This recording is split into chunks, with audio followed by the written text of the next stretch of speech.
চরিলামে আপনার গত 23 নির্বাচনে 37টা ভোট দিছে মাইনরিটি মুসলিমরা। এখানে ভোটার আছে মনে 7,000। আপনারা একটা কথা কই, একটা জিনিস বুঝাইতেছি আর কি, 7,000 কিন্তু 37টা ভোট দিছে গত 2023-এ এই নাজিরুল ভাইয়ের অ্যাসেম্বলি। না মুসলিম ভোট, মুসলিম ভোট টোটাল 800 দিছে। হ্যাঁ 800 দিছে।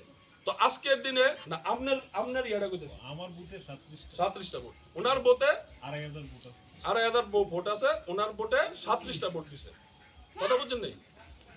তো এখানে আমাদের কোনো তিপ্রাসা ভাইয়ের ভোটার না, ভোট নাই। 2,500 ভোটে আমাদের এমএলএ রে সুবুদ্ধেপর মারে শুধু 37টা ভোট দিছে।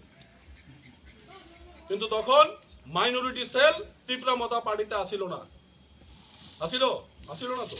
মহারাষ্ট্র নিজের জন্মদিনের দিন উপহার দিছে তীব্রামতা, জানে আমাদের উপরে একটা আক্রমণ আইব, আমাদেরও প্রতিবাদ করার লেগা একটা রাস্তা করে দিছে মহারাজ। ধন্যবাদ জানাই মহারাজরে যে আজকে মাইনরিটি সেল থাকাতে আমরা প্রতিবাদ করতে পারতাছি। আমাদের পেছনে যদি আমাদের মহারাজ না থাকতো, আমাদের দল না থাকতো, আমরা গিয়ে এই প্রতিবাদটি করতে পারলাম হইলে আজকের দিনে পারলাম নিলে কোন বিভিন্ন অন্য জেলে আছে অনেকে দেখতেছেন।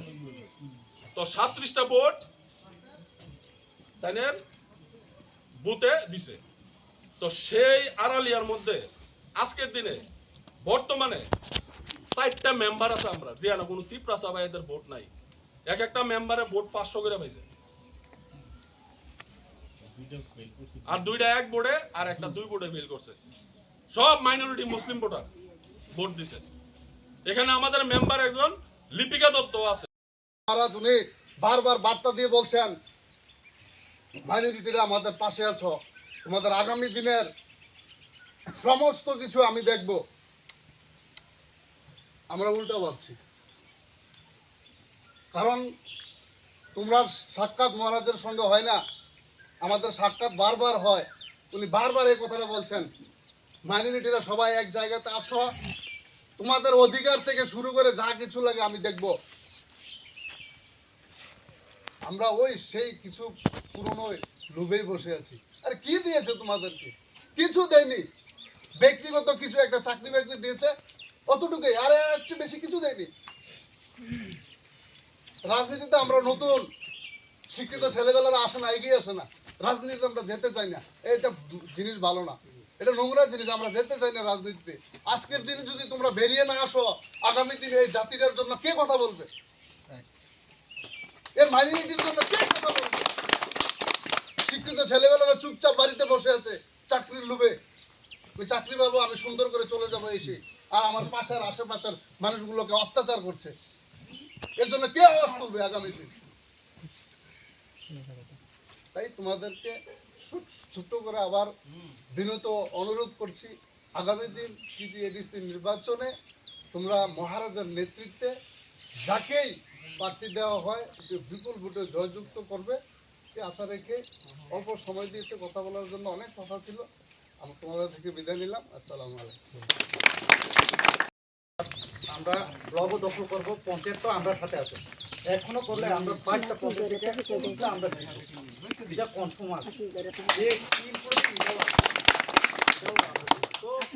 আমরা ব্লগের লাগা তো চিন্তা করি না, কিন্তু আমরা হইছে মার্জিং এ যদি রিসিভ নাম্বার দিয়ে আমরা যাতে পাস করি, এটাও আমরা চাই। আমাদের কাছে আমরা সহযোগিতা করুন। এখন তো এরকম না যে আগে তো আমরা মুসলিম নেতা নাই, এখন তো আমাদের মুসলিম নেতার খুব উত্তর একশোরেতে আছে।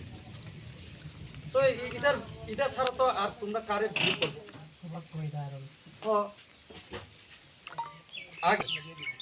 এখন যদি ওনাদেরকে আপনারা বিলিভ না কইরা, ওই আপনারা শত্রুকে বিজেপির যদি সাপোর্ট করে, এখনো 1-2 জন আছে।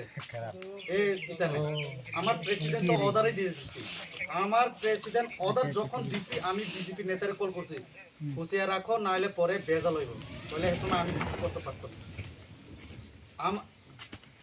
একদিন থানাতে গিয়া গরু ও পাখি, গরু না পাখি, পাখি তো কইব, পাখি গরু কাটন যাইতো না। এটা কইলা তুমি কেডা, আমি কি খাইব না খাইব? আমরা এখানে তো হিন্দুই নাই। ফার্স্ট অফ অল আমরা ত্রিপুরাতে কি হিন্দু অরিজিনাল কথা কইলে কিরকম জানি লাগে অ্যাকচুয়ালি এটা পরে খারাপ লাগো সাউথ ইন্ডিয়াতে পুরা পিওর সাউথ ইন্ডিয়াতে হইলে হিন্দু কারণ আমি 7 ইয়ার সিনিয়র অ্যাকাউন্টেন্ট এক্সিকিউটিভ করে আইছি আমি জানি তো এর ব্যাপারে প্রেস্টিজ গ্রুপে করছি বড় বড় যে বিল্ডিং বানায় আমি জানি এর ব্যাপারে তারা শপিং মলে গরুর মাংস কাইটটা প্যাকিং করে রাখা দেয় আমিও তো খাইছি আমি খুদ গ্রামেও খাই এসবের ভিতরে যদি আমার বাবাও তো হিন্দু কিন্তু আমি খ্রিস্টান